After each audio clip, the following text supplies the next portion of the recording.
Buonasera a tutti amici di Angolo Nerazzurro, bentornati sul canale. Poche ore alla sfida tra Inter e Bologna, torniamo però a parlare di calciomercato con diverse situazioni che si stanno evolvendo, dall'attesa per Joao Cancelo al fronte frattesi e la possibile partenza in direzione Turchia, per finire con un Aslani che potrebbe sorprendentemente tornare all'Inter. Andiamo con ordine, naturalmente prima di iniziare vi ricordo come al solito quei pochi semplicissimi click che sono di grandissimo supporto, come il like al video e l'iscrizione al canale. Iniziamo dal nome di Cancelo. C'è accordo praticamente totale tra Inter e Al Hilal, addirittura secondo qualche fonte gli arabi potrebbero spingersi anche oltre il pagamento del 60% dell'ingaggio, addirittura qualcuno riporta che potrebbero arrivare a pagare l'80% dell'ingaggio che dovrà percepire Cancelo da qui a giugno. Alla squadra araba finirebbe uno tra Acerbi e De Vrij, molto più probabilmente il secondo. Cancelo Inter sarà comunque un'operazione in prestito. Il punto, come ormai si riporta già da qualche giorno, è la volontà del calciatore, che non ha detto no all'Inter, però preferisce il Barcellona e resta in attesa della decisione dei Blaugrana. Il Barcellona che invece non considera in questo momento Cancelo la priorità, ecco c'è l'attenzione più verso un difensore centrale considerato più una necessità per l'allenatore Blaugrana Hansi Flick.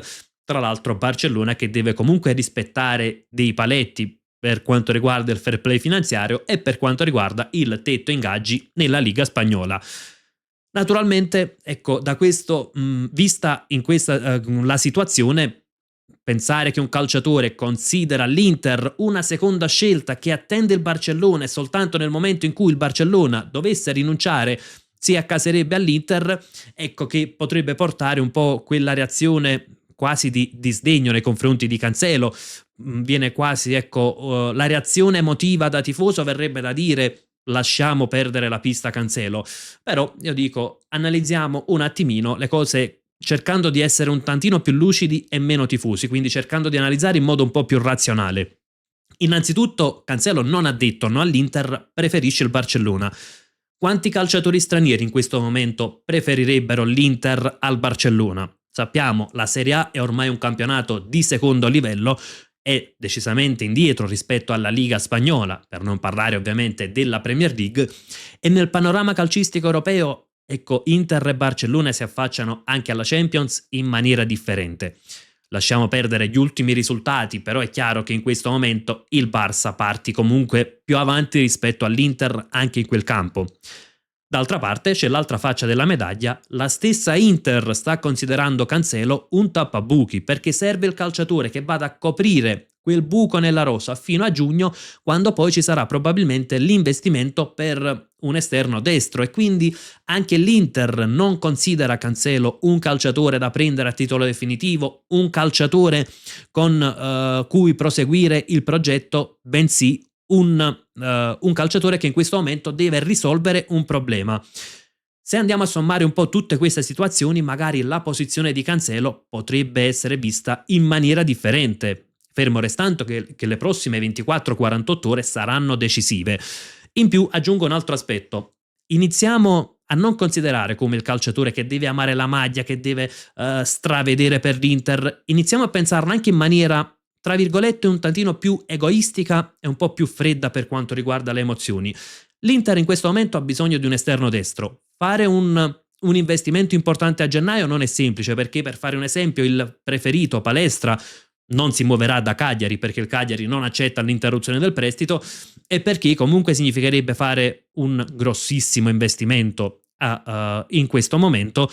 Prendere Cancelo ci permette di non avere un buco nella rosa come è successo lo scorso anno con gli attaccanti, spendere praticamente pochissimo, quindi un investimento molto limitato, rimandare invece l'investimento serio per l'acquisizione di un nuovo esterno a giugno, quando l'Inter avrà il tempo di programmare l'acquisto e soprattutto saprà il destino di Denzel Dumfries, perché un conto è prendere un calciatore sapendo che Dumfries rimarrà in nerazzurro, un altro è dover prendere un calciatore da inserire immediatamente come titolare o quasi praticamente, visto che Luis Enrique non sta dando le garanzie che ci aspettavamo, È chiaro che sono due tipi di affari che possono essere differenti, quindi pensiamolo in maniera egoistica: se Cancelo dovesse poi accettare l'Inter anche come un ripiego, l'importante è che dare il 100% per la nostra maglia e che l'Inter non abbia problemi in rosa da qui a giugno. Poi si penserà, ecco, a prendere un calciatore che possa essere futuribile,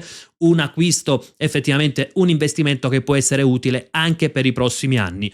Naturalmente, sottolineo, è un affare che si deve decidere in 24-48 ore, non che l'Inter attenda fino a fine gennaio per vedere poi Cancelo cosa deciderà. È chiaro che non si deve andare oltre questo lasso di tempo.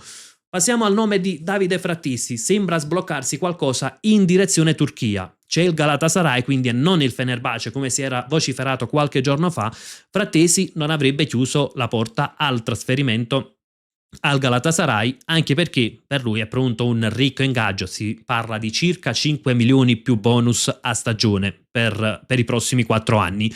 L'accordo tra l'Inter e il Galatasaray non c'è ancora, ma non è così lontano. Si ragiona su un prestito con diritto che può diventare obbligo di riscatto, prestito oneroso a circa 5 milioni, diritto barra obbligo a quota 30 milioni. Si ragiona soltanto sulle condizioni per far scattare l'obbligo. L'Inter vorrebbe un obbligo legato a poche presenze di Fratesi, il Galatasaray vorrebbe invece assicurarsi che l'investimento avvenga soltanto nel momento in cui la squadra è qualificata almeno ai playoff di Champions. Non sembra comunque un affare così improbabile da portare al termine, quindi diciamo che le possibilità che Fratesi vesta la maglia del Galatasaray in questo mercato di riparazione sono decisamente alte, e direi forse, ecco, al di là di alcune partite in cui poi anche da subentrante è il risultato decisivo, può essere un buon affare per l'Inter, perché è un calciatore che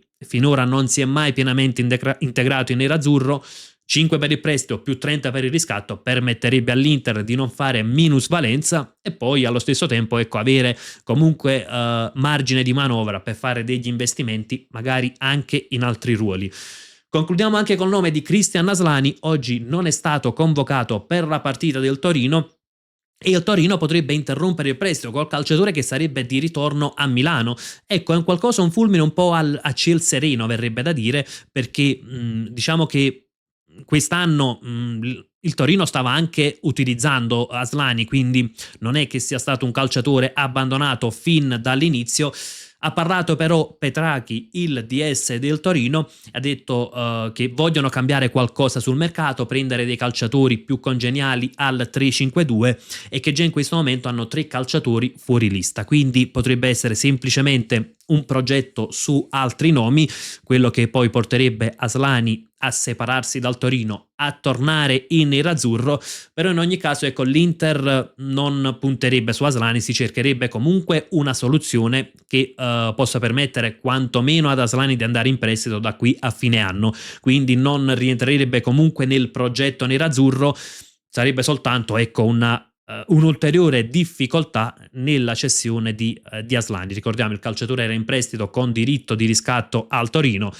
In estate lo stesso calciatore rifiutò la destinazione Bologna. A conti fatti non è stata proprio una grandissima scelta quella di Aslani. Vedremo comunque se sarà confermata, insomma, questa voce che vedrebbe Aslani tornare all'Inter. Vedremo poi se eventualmente ci saranno degli interessi per Christian Aslani, che in questo momento francamente si trova ad un punto della carriera dove risulterà anche per il calciatore difficile rifiutare troppe destinazioni, un po' come fatto in estate quando ha rifiutato prima il Betis, poi il Bologna, anche perché è all'Inter ed è chiaramente un esubero, è chiaramente un calciatore in uscita. È stato al Torino ed il Torino praticamente addirittura sta interrompendo il prestito a stagione in corso dopo neanche 6 mesi praticamente, quindi insomma non sta proprio spiccando il volo, ecco, la sua carriera, quindi vedremo, ma insomma la sensazione è che quantomeno il calciatore non dovrebbe opporsi ad un altro prestito. che sia comunque in un campionato di livello come c'erano stati, ecco, interessi in estate dalla Liga o dalla Serie A, ad esempio. Insomma, vedremo l'evolversi della situazione. Ragazzi, fatemi sapere anche la vostra idea, sia sulla situazione Cancelo, sia sull'eventuale trasferimento di Frattesi al Galatasaray e perché no, anche su questo eventuale ritorno di Aslani all'Inter che oggi è caduto un po' come un fulmine a ciel sereno.